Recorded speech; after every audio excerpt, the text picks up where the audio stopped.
Welcome back to my channel.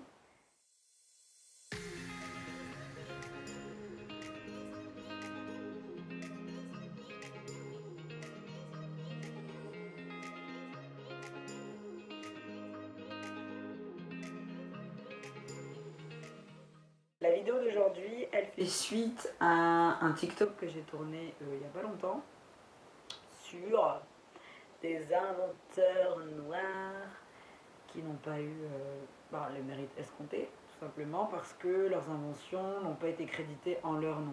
J'ai cité et relaté 5 personnes, en tout cas 5 hommes noirs. Je précise, c'est des hommes. Il y en a plein d'autres, hein, d'ailleurs. J'ai une abonnée, mes pépites. Quand je vous dis qu'on a la communauté qu'on mérite, elle a vu mon TikTok, elle a été sur Insta, elle m'a envoyé un petit DM, genre elle m'a envoyé mais un truc, une liste absolument gigantesque de toutes les inventions qui ont été créées par les personnes de la communauté noire et qui ont été attribuées à d'autres personnes, donc à des blancs. Et je trouvais ça trop mignon, ça m'a trop touchée. Merci à toi et merci à vous, enfin vraiment c'est trop génial. Je sais que c'est une phrase bidon et souvent toutes les personnes qui sont sur les réseaux vont vous dire on a la communauté qu'on mérite. Mais c'est vrai en fait, je me dis c'est vrai, les personnes avec qui je parle, les personnes qui me répondent, les personnes... J'ai l'impression que ça pourrait être mes potes dans la vraie vie. On va commencer par une invention qui est utilisée jour et nuit, les feux tricolores. Ça parle à tout le monde, vert, jaune, orangé, rouge. Simple, efficace. Je fais pas de longue histoire sur les personnes à qui on a attribué, c'est pas le sujet. On s'en tape. Là, je vous parle des réelles personnes derrière. Gareth A. Morgan, qui a été connu pour gérer différents domaines déjà. Le gars était super reconnu par rapport à ça. Et aussi d'un point de vue politique et social. Il est né en 1877 à Paris, aux États-Unis. Le gars, il a 15 000 cordes à son arc. C'est toujours 50 ans après qu'on va dire au fait, on s'excuse, on vous a volé. Cet homme a été finalement reconnu comme le réel inventeur. Mais des années après. Ensuite, après la route, on va partir dans la médecine. On va parler du cas de Daniel Hale Williams. Lui, il est né en 1856. C'est vraiment pas récent, hein, les histoires. On est sur des hommes qui sont un petit peu du siècle précédent. Et si vous voulez, c'est juste le premier chirurgien au monde à avoir fait une opération à corps ouvert. Mais vraiment, juste. À son opération, c'est en 1891, à l'hôpital multiracial, comme si cet homme n'avait pas plus de talent que ça.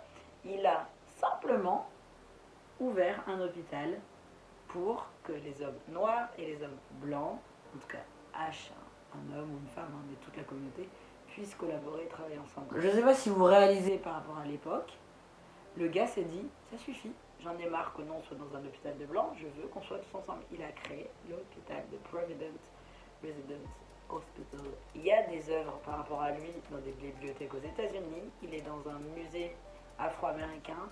Ce qu'il a fait a énormément aidé pour la cause des Noirs et Noirs américains aux États-Unis. On arrive dans l'ère d'Internet. On est sur un système, parce qu'Internet n'a pas été créé comme ça avec une personne.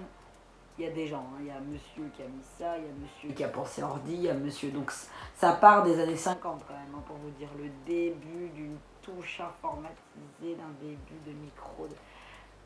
Ça avance. On est entre années 58 jusqu'à 90, on va dire 89-90, où on a déclaré que c'était le thème Internet, on a déclaré que...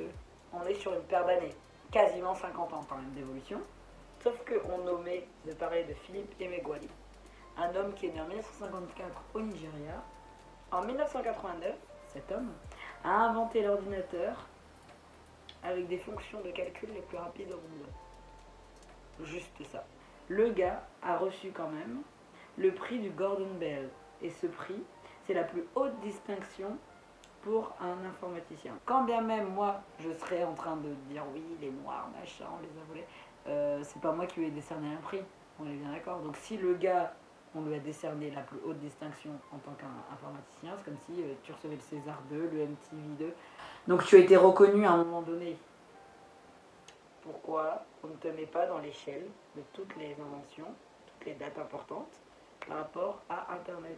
Peut-être parce que ça dérange, peut-être parce qu'on aime bien que ce soit l'Occident, on aime bien que ce soit les États-Unis, l'Europe qui ait créé toutes ces choses. Là, on va arriver dans l'avant-dernier sur une thématique qui parle, à mon avis, à tout le monde, hein, l'électricité. Donc quand on dit électrique, électricité, lampe, souvent on pense à une personne, Thomas Edison. Mais il faut savoir que en 79, officiellement, Thomas Edison, il nous a inventé la lampe à incandescence. Mais la même année, Lewis Howard Latimer nous a amélioré la lampe de Thomas Edison au point qu'il en a même eu 2 ans après un brevet pour une lampe électrique. Donc il l'a step up, si vous voulez. Il a pris la base et il a dit je vais l'améliorer. Voilà. Thomas Edison lui-même lui a demandé d'être à ses côtés dans son entreprise. Rien que ça. Donc je pense que là, quand on parle de l'élève, du maître, etc., là, il a surpassé, mais de très loin, quoi. Il améliore son propre projet. Et derrière, Edison, il se dit, en fait, viens voir ici, je sens que tu as du potentiel. Ça serait bien que tu viennes chez moi. Comme ça reste quand même mon nom de groupe et c'est moi qui ai les inventions à un homme intelligent. Et enfin, on va parler du dernier, Granville T. Woods. Ils ont des noms, mais tellement longs. Donc cet homme a juste inventé un système de communication entre les trains et les gares. Vous voyez, je pense que vous le voyez tous, quand on arrive en gare, on est sur les systèmes de fin de rail et vous avez la télécommunication avec les petits ronds de couleur, les liens avec les câbles, les informations qui sont envoyées directement et tout ce qui est dans la cabine du conducteur. Et bien tout ça, cet homme est clairement responsable de tout ça. Le gars, à son actif, à lui tout seul, il a quand même eu 60 brevets. 60. Et cet homme n'est pas cité en premier, je veux dire, vous avez compris. Il a quand même remporté 2 procès contre, vous savez, votre cousin, là, Thomas Edison.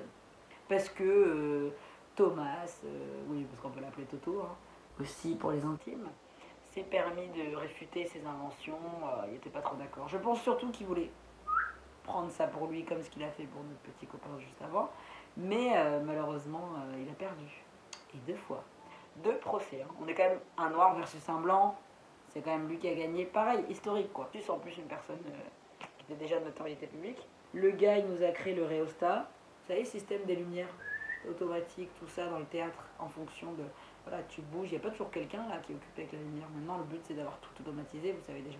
Et ben un maximum de choses qui sont à ce niveau-là sur la scène, c'est cet homme. Hein.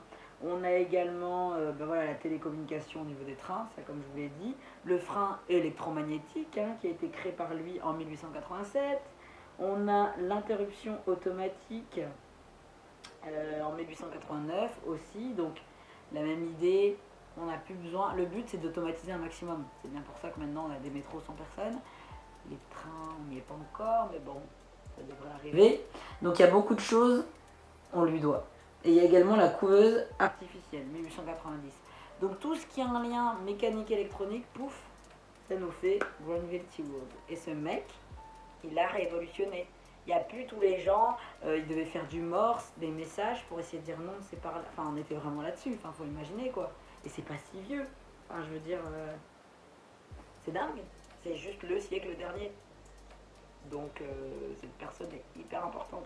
Par contre, je vous avouerai que j'ai bien envie de la rappeler, hein, si elle pouvait gérer et trouver une invention pour un 61e brevet contre les retards de SNCF. J'espère que cette vidéo vous a plu. Moi, j'ai adoré la faire comme d'habitude. J'aime bien ce petit format un petit peu plus court en ce moment. Je trouve ça sympa. Je sais pas ce que vous en pensez. Vous inquiétez pas, sur des bons gros sujets des familles, j'aurai toujours de l'encre à couler. Mais je trouve ça sympa aussi, c'est un peu plus dynamique des fois d'avoir quelque chose d'un petit peu plus court. Je vous souhaite une bonne fin de week-end ou une bonne semaine, peu importe. Prenez soin de vous, c'est le plus important. Je vous fais d'énormes bisous et à dimanche prochain.